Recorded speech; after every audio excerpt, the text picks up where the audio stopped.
Assalamualaikum warahmatullahi wabarakatuh. Kembali lagi bertemu dengan Pak Hafiz di pembelajaran online kelas 3 atau SD Muhammadiyah Puri. Nah, kalau kemarin kalian sudah belajar tentang kertas ya, hari ini kita lanjutkan. Kita sudah sampai di halaman 29. Yo, sudah di tema 3, halaman 29. Kemarin ini pembelajaran 3 belum selesai ya. Kurang sedikit. Kurang sedikit yo. Halaman 29. Sebentar ini sedikit. Bahan dasar kertas adalah kayu. Kayu berasal dari pohon. Saya lagi, kertas itu dari pohon loh ya. Perhatikan pohon-pohon yang dapat digunakan sebagai bahan dasar kertas. Perhatikan gambar di bawahnya, ada 3 pohon. Yang pertama pohon pinus, pohon akasia, dan pohon jati. Nah, terus disuruh apa ini? Pohon manakah yang paling tinggi? Ternyata disuruh mencari pohon yang paling tinggi. Yang mana pohon yang paling tinggi menurut kalian? Pohon pinus, akasia, atau jati? Nah, coba tak ukur ya, sambil tak ukur. Yang jelas bukan akasia ya. Kita lihat pohon pinus dan pohon jati lebih tinggi mana? Ternyata lebih tinggi pohon jati sedikit. Ternyata yang paling tinggi adalah yang ini. Lebih tinggi sedikit ya. Ini yang paling tinggi, kedua ini, baru terakhir akasia. Pohon pinus tahu ya, pohon pinus biasanya itu di hutan-hutan, pohonnya itu rapi biasanya. Pohon pinus biasa dipakai bisa untuk kertas, bisa untuk korek api, terus kayunya itu lebih bisa untuk mebel juga, meja kursi juga bisa. Terus pohon akasia, ini pohon akasia berduri ya. Ini akasia berduri biasanya tumbuh di padang rumput, savana biasanya. Kalau kalian sering nonton film dokumenter ya, National Geographic, hewan-hewan ya, itu biasanya singa itu berteduh di bawah ini pohon akasia ini. Akasia berduri. Tapi di Indonesia juga ada. Pohon jati tahu ya, pohon jati biasanya di hutan-hutan itu pohon jati kayunya besar, biasa dimanfaatkan untuk mebel ya, meja, kursi, lemari itu pohon jati. Karena kemarin apa? Pohon jati sifatnya kuat dan awet, tahan lama. Tinggi badanmu pasti berbeda dengan temanmu. Apakah semua panjang atau tinggi benda dapat diukur dengan alat ukur yang sama? Alat ukur panjang bermacam-macam. Kamu sudah mengenal beragam alat ukur pada pembelajaran sebelumnya. Di sini ada contoh 3 alat ukur panjang. Meteran roll, meteran saku, dan meteran pita ya, ada 3 di sini. Nah, sebutkan satuan panjang yang telah kamu ketahui. Satuan panjang yang jelas kalian ketahui adalah sentimeter, boleh kalian tulis cm. Sentimeter bacanya ya. Dan satu lagi adalah meter, boleh. Yang sudah tahu kilo, ada yang tahu kilometer ya, kilometer. Jarak rumah ke sekolah berapa kilometer? Nah, boleh kilometer. Kilo, hekto, terus senti yang kalian tahu biasanya adalah sentimeter dan kilo. Nanti ada milimeter, nanti ada desimeter, ada nanti ya. Untuk tangga itu nanti pelajaran selanjutnya itu ada. Saat ini baru mengenal dasarnya dulu. Ini adalah 3 alat untuk mengukur panjang. Tuliskan alat ukur yang tepat untuk mengukur benda-benda berikut. Diskusikan bersama temanmu. Yuk kita kerjakan sendiri yuk. Sini ya, berarti ini jawabannya adalah antara 3 ini ya. Sebelah sini jawabannya adalah kalau enggak ini atau ini ya. Yang pertama apa ini? Tinggi badanmu. Tinggi badanmu ukurnya pakai apa ini? Tinggi badan bisa diukur dengan, semuanya bisa ya, tapi yang paling tepat mengukur tinggi badan yang paling tepat adalah menggunakan meteran pita. Boleh meteran pita, boleh pakai ini ya, tapi ini biasanya cuma sampai 150 cm, 1,5 meter. Kalau Pak Hafiz nggak cukup ini ya. Nggak cukup, Pak Hafiz pakainya ini. Pakai ini boleh. Meteran saku juga bisa karena ini sudah lurus ya. Ini dari apa itu namanya, besi tapi yang tipis itu ya. Ini kaku kalau yang ini. Kalau ini dia lentur, ya bisa bengkong-bengkong. Nah, kalau ini lurus. Kalau ini biasanya ngukur yang lebih panjang, ya. Ngukur halaman, ngukur lapangan, nah itu pakainya ini. Kalau ini biasa dipakai Pak Tukang. Kalau ini biasa dipakai tukang jahit. Nah, ini Pak Tukang bangunan biasanya. Nomor 2, panjang lingkar pinggang. Panjang lingkar pinggang. Pinggang, karena pinggang bentuknya bunder, ya muter gini. Maka kita pakai meteran yang lentur, yang bisa muter-muter, bisa bengkong-bengkong. Gunakan meteran pita. Nomor 2 berarti meteran pita. Nomor 1 pakai ini juga nggak apa-apa ya. Meteran saku nggak apa-apa nomor 1. Nah ini kaku, lebih gampang melihatnya, lebih pas. Dan ini bisa sampai 5 meter, yang 5 sampai 15 meter bisa. Ini cuma 150 cm. Nomor 3, panjang meja di kelas. Panjang meja di kelas. Panjang meja itu mebel ya. Yang buat siapa meja? Pak Tukang. Lah, Pak Tukang pakainya yang mana biasanya? Pak Tukang pakai yang meteran saku. Nomor 3 meteran saku. Nomor 4, panjang lompatan teman kelompokmu. Panjang lompatan berarti lompat jauh ya.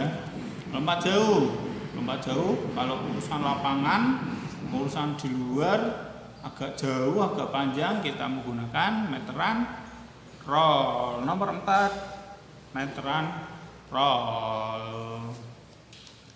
Nomor 5, lebar papan tulis di kelasmu. Lebar papan tulis sama seperti meja tadi yang buat Pak Tukang, ya papan tulis yang buat Pak Tukang. Pak Tukang pakainya mana biasanya? Pak Tukang pakai yang tengah, meteran saku. Berarti nomor 5 meteran saku. Nomor 6, panjang halaman sekolah ya jelas ya. Ukur halaman, ukur lapangan yang luas-luas, yang panjang, kita pakainya meteran roll. Nomor 6 meteran roll. Nah ini nanti kalau sudah berangkat ya, tak ukur semuanya nanti, tinggi badanmu, berat badanmu nanti diukur semua kalau sudah berangkat ya. Sekarang belum. Yuk kita lanjut ke pembelajaran 4 yuk. Kita sampai di pembelajaran 4 halaman 32. Yuk ngebut ini, kita ngebut ini ya.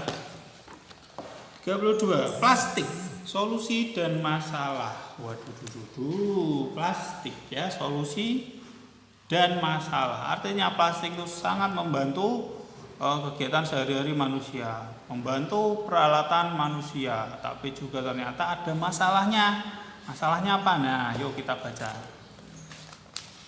Kita bacakan ya, paragraf pertama. Perhatikan benda-benda yang ada di rumahmu. Sebutkan benda-benda yang terbuat dari plastik. Ternyata sangat banyak alat rumah tangga yang terbuat dari plastik.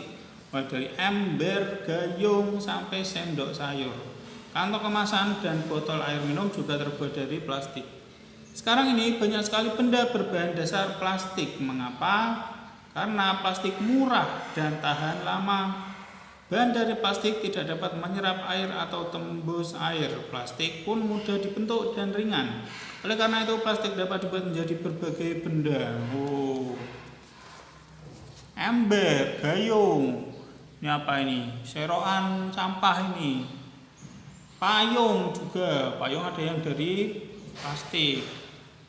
Ininya ya. Ada yang ininya dari plastik, ada yang kain ya. Ada yang plastik, ada yang kain. Plastik memberikan banyak manfaat, akan tetapi plastik juga dapat menimbulkan masalah. Plastik membutuhkan waktu yang lama untuk terurai secara alami. Ini yang jadi masalah, terurai secara alami, ya. Kalau kalian buang sampah daun dibuang di tempat sampah, nanti seminggu 2 minggu malah akan jadi pupuk, malah bagus. Tapi kalau plastik dibuang di tempat sampah sampai besok, sampai tahun depan, sampai kamu lulus SD, dia masih jadi plastik, nggak jadi pupuk, ya. Itu masalahnya. Plastik tidak dapat terurai, tidak dapat rusak sendiri, tidak dapat pecah, tidak dapat menghilang sendiri ya. Kalau sampah daun nanti lama-lama menghilang jadi tanah ya, malah jadi subur. Tapi kalau plastik itu nggak bisa ternyata ya, nggak bisa. Pak Hafiz itu sering ya mancing itu main di pelabuhan di laut itu toh, sering nemu sampah mie, sampah permen. Tapi ternyata sampah mie-nya, wadah plastik wadah mie itu toh, ternyata mie 5 tahun 6 tahun yang lalu. Mie-nya sudah lama sekali. Loh, ini kan mie sudah lama sekali, tak lihat toh. Ternyata memang sudah lama, 5 tahun 6 tahun, ada 10 tahun yang lalu ya, 2010 kalian belum lahir. Ya, plastiknya sudah ada, sampai sekarang plastiknya masih ada di pantai, motori ya. Itu plastik tidak bisa terurai dengan mudah ya, mau dibuang kemanapun ya tetap jadi plastik, lama sekali. Itu jadi masalah nanti. Sekitar puluhan bahkan ratusan tahun. Nah, ini ada tabel beberapa benda. Kertas dari apa tadi? Dari kayu. Kertas yang dari kayu itu saja membutuhkan 2-5 bulan untuk terurai secara alami. Artinya kalau kalian buang kertas ya di tanah, ngubur kertas itu 2-5 bulan baru hilang jadi tanah ya, kembali lagi jadi tanah. Kertasnya sudah hancur, sudah terurai ya, hilang jadi tanah. Itu lama sekali, sampai 5 bulan. Kardus juga 5 bulan. Kulit jeruk 6 bulan loh. Kulit jeruk loh, ternyata lama ya. Kulit jeruk itu 6 bulan. Nah, ini kulit sepatu plastik berapa ini? 50-80 tahun. Mbahmu umur 80 tahun. Ya, lama sekali. Artinya apa? Plastik itu nantinya akan numpuk karena dia lama tidak hancur-hancur, malah numpuk ya di sampah, di tempat sampah. Nah, ini paling ngeri malah ini, styrofoam. Tidak dapat diuraikan. Tahu styrofoam? Yang sering jajan makanan ya, kadang dibungkus styrofoam itu loh, yang kayak gabus tapi untuk makanan, biasanya putih. Ya, biasanya untuk beli ayam geprek, beli sosis, itu kadang ada yang diwadahi sama styrofoam. Itu ternyata tidak dapat diuraikan. Sampai kapanpun ya akan jadi styrofoam terus. Pusing nanti ya, kotor semuanya nanti. Jadi kamu dapat membayangkan apabila membuang kantong plastik sekarang, kantong plastik akan terurai 10-20 tahun yang akan datang. Ya, kalian kuliah, kalian kerja baru terurai plastiknya. Lama nih pol. Untuk mengurangi sampah plastik dapat dilakukan dengan 3 cara. Satu tersebut yaitu reduce, reuse, dan recycle. Digaris bawahi. Ini mesti nanti ditanyakan reduce nih. Reduce, reuse, recycle. Digaris bawahi ada 3. Reduce, reuse, recycle. Nah, ini artinya apa ini Pak? Bahasa Inggris Pak. Kita lihat artinya. Reduce, bacanya reduce ya. Reduce ini kalian. Reduce, bacanya reduce. Adalah mengurangi penggunaan plastik. Mengurangi ya. Artinya kalau bisa pakai selain plastik. Itu namanya mengurangi. Reduce. Contohnya ketika berbelanja. Berapa ini? Sebaiknya membawa tas belanja sendiri sehingga tidak perlu menggunakan kantong plastik. Biasanya di Indomaret, Alfamaret sudah banyak menyediakan kantong belanja ya. Karena kalau di Indomaret belanja pasti ditanya, pakai kantong plastik enggak? Seperti itu ya. Karena suruh bayar ya. Kantong plastik sekarang bayar. Ya, itu adalah salah satu cara untuk mengurangi penggunaan plastik. Disuruh bawa tas sendiri.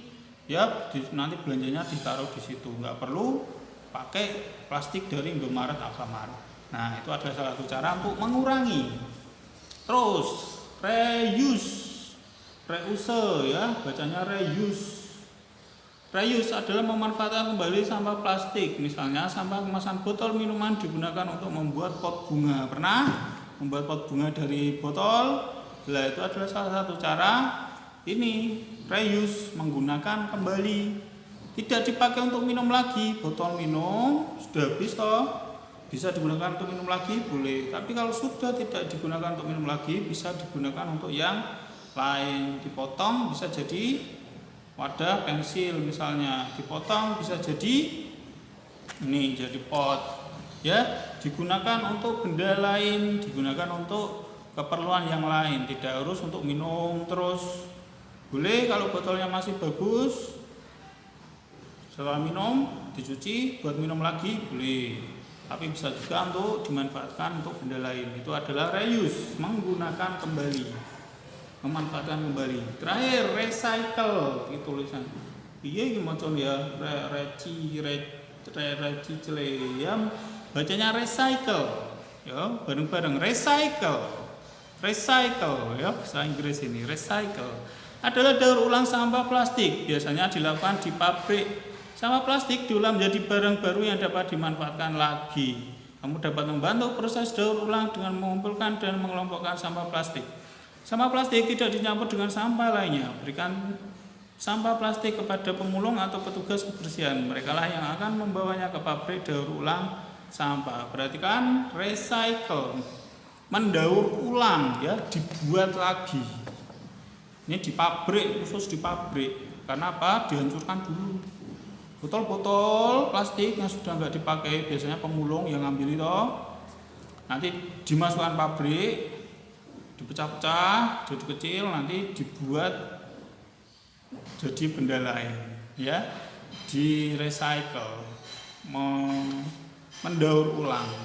Tapi tak kasih tahu, ini yang masih jarang belum diketahui orang, recycle itu tidak bisa ke benda yang setara. Dari botol minum masuk pabrik diolah jadi botol minum lagi, nggak bisa. Recycle itu harus ke bawah, downgrade, kualitasnya menurun, pasti menurun ya, pasti. Sampah plastik ya, plastik putih itu nanti kalau diolah lagi, di recycle di pabrik, nggak jadi sampah, nggak jadi plastik putih lagi ya, warnanya sudah kusam, pasti menurun kualitasnya ya. Kalau kalian pernah lihat plastik yang warna-warni ya, plastik yang loreng-loreng itu, lah itu malah kualitas yang paling jelek gitu ya, itu yang terakhir itu. Kalau yang masih bagus itu yang putih bersih ya. Nah kalau sudah yang loreng-loreng itu biasanya dia adalah terakhir ya, hasil daur ulang yang terakhir, yang paling jelek. Tuh, daur ulang itu tidak bisa setara. Botol minum jadi botol minum lagi nggak bisa, pasti turun kualitasnya ya, pasti turun. Tuh, untuk recycle. Yuk, sebelahnya kita isi yo ini yo. Diskusikan dengan temanmu apa yang dapat dilakukan untuk reduce, reuse, dan recycle. Ingat ini ya, reduce itu mengurangi, reuse memanfaatkan kembali, recycle mendaur ulang. Reduce yang bisa kalian lakukan, tadi disuruh bawa kantong plastik sendiri kalau belanja. Itu gimana caranya kita mengurangi menggunakan plastik ya? Bisa dengan menggunakan bahan alami, bisa menggunakan bahan alami. Contohnya kalau kalian pernah jajan makan yang dibungkus pakai daun pisang, pernah makan apa, jajan apa yang dipakai dibungkus pakai daun pisang? Kalian nggak pernah? Ayo, enak ya, jajan tradisional itu selain enak pasti juga ramah lingkungan ya, dibungkus pakai daun pisang toh, bukan plastik. Nah itu bisa menggunakan bahan alami, itu bisa reduce, itu mengurangi penggunaan plastik ya, pakai yang alami. Daun pisang, pernah makan pakai daun jati, sedap sekali itu ya. Pernah makan nasi bakar pakai daun pisang, itu mengurangi penggunaan plastik. Bisa reuse. Kalian pernah mengolah apa? Botol biasanya. Botol kalian jadikan apa? Pernah? Jadi tempat pensil pernah? Jadi pot pernah? Kalian ceritakan ya. Memanfaatkan ini menjadi ini ya. Jadi apa yang kalian? jadi mainan, boleh. Botol aqua jadi mainan. Pernah buat? Ya, silakan. Recycle. Waduh, kalau recycle ini pabrik ya. Ini urusannya pabrik, ini harus masuk pabrik soalnya. Recycle. Tapi yang bisa kalian lakukan ternyata adalah ini tadi ada di sini, ya, memilah-milih sampah. Biasanya tempat sampah itu ada beberapa, ada 3 bagian, ada 3 tempat sampah, ada yang organik, anorganik, dan ada yang satu lagi ya. Plastik itu disendirikan, itu supaya nanti bisa diolah lagi, bisa. Memilah-milih sampah itu bisa, yang kalian bisa lakukan. Karena untuk recycle harus masuk pabrik, kalian belum bisa bantu untuk yang di pabrik. Kalian bantunya memilah-milih sampah, ya, disendirikan. Terus tugas kamu di rumah yang bisa kalian kerjakan, yuk kita kerjakan ini. Amatilah lingkungan di rumahmu, ya, di rumah ya, karena belajarnya di rumah. Banyakkah sampah plastik dari kantong kemasan makanan dan minuman? Ingat, plastik, makanan dan minuman. Plastik yang sampahnya makanan dan minuman. Catatlah hasil pengamatanmu, berikan tanda centang jika kamu menemukannya. Lokasi tempat kamu menemukan. Nah, sini kalian centang. Ini sampah makanan atau sampah minuman, ya. Kalian centang toh. Tempatnya sama ini ya. Berarti tidak perlu ditulis sampahnya sampah apa? Sampah botol, enggak usah ya. Tempatnya, tempat kalian nemu, dan ininya jenisnya, hasil sisa dari makanan atau minuman. Tapi lokasinya, perhatikan lokasinya. Pak Hafiz minta satu lokasi paling banyak 2. Satu lokasi paling banyak 2. Kan nemu di halaman, nomor 2 halaman lagi, berarti nomor 3 nggak boleh halaman, pindah ya. Satu tempat, satu lokasi paling banyak dipakai untuk 2 sampah.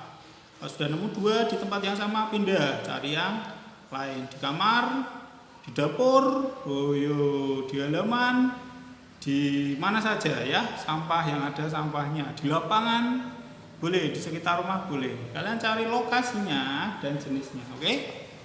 Ya, coba setelah ini kalian keliling rumah ya, cari sampah plastik. Ingat, sampah yang plastik, bukan sampah daun ya, sampah yang plastik. Oke, itu dulu, silahkan dikerjakan, silahkan keliling-keliling, kalian cari sampah plastiknya, dicentang-centang. Selamat mengerjakan. Oke, itu dulu dari Pak Hafiz. Selamat mengerjakan. Terima kasih atas perhatiannya. Wassalamualaikum warahmatullahi wabarakatuh.